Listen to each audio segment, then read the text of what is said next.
Hi friends, మా channel subscribe చేయండి, like చేయండి. ఈరోజు ఒక మంచి ముచ్చట మీకు చెప్దాం అనుకుంటున్నా. ఏంటిదంటే ఇప్పుడు మనం ఏదైనా సక్సెస్ కావాలంటే అందరూ ఏమంటారు, సక్సెస్ కావట్లేదు మనకు ఏది రావట్లేదు అంటే దానికి ఒక కారణం ఉంటుంది. ఆ కారణం ఏంటిదంటే ఒక ఎగ్జాంపుల్తో నేను చేస్తా, అర్థం చేసుకోండి. ఇప్పుడు అందరూ ఏదైనా ఒక గేమ్ వచ్చింది అనుకో, దాన్ని ఇప్పుడు ఎంపటే ఆడి ఎంటర్టైన్మెంట్గా ఉండాలంటే పోయి కూడా ఆడొచ్చు. అదే ఒక ఛాంపియన్ ఇట్లా కావాలంటే ఒలింపిక్స్లో ఆడాలంటే ఒక 5 years ప్రాక్టీస్ చేయాలి. ప్రాక్టీస్ చేస్తే అప్పుడు ఒలింపిక్స్లో అవుతారు. వాళ్ళు విన్ అవుతారా ఓడిపోతారు అనేది తర్వాత.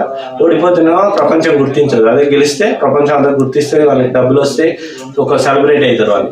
అందుకే ఎప్పుడైనా మనం సెలబ్రేట్ అయ్యేంత వరకైనా యూట్యూబ్ అయినా ఏదైనా మనం సక్సెస్ అయ్యేదాకా వెయిట్ చేయాలి. దానికోసం అందరూ మనిషి యొక్క తీరు మనిషి మాట అంటారు. కాబట్టి మనం అన్ని ఏం చేసినా ఏం చేయకుండా మనకి లైఫ్లో ఏం జరుగుతుంది అనేది దేవునికి ఎదుగుతాం, మిగతా వాళ్ళకి ఎవరికి ఏం తెలియదు. కాబట్టి మీరు అందరూ మీ గోల్ అనేది ఏది ఉంటుందో దానికోసం ప్రాక్టీస్ చేయండి, సక్సెస్ కావాలని మనస్ఫూర్తిగా కోరుకుంటాను.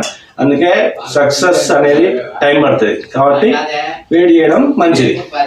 మీ సక్సెస్ కోసం వెయిట్ చేయండి. అందరూ ఖచ్చితంగా మీ గోల్ కోసం పని చేయండి. పని చేసినప్పుడు ఖచ్చితంగా సక్సెస్ అవుతారు, కానీ టైం పట్టవచ్చు. ఒక ఎగ్జాంపుల్, నాకు నిన్న రీసెంట్లీ మా ఫ్రెండ్ అతను కథను తెలుసు. 2011 ఆయన ఇంటర్ అయిపోయింది.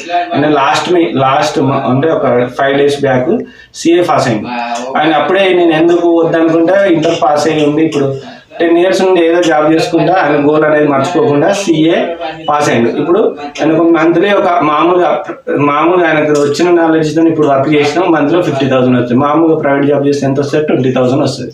కాబట్టి మీ గోల్ కోసం ఖచ్చితంగా పని చేస్తూ సక్సెస్ కోసం వెయిట్ చేయండి. 100% సక్సెస్ అవుతారని నేను ముందుగానే కంగ్రాచులేషన్ చెప్తున్నా. అందుకే నువ్వు కూడా వెయిట్ చేస్తాను ఆ సక్సెస్ కోసం.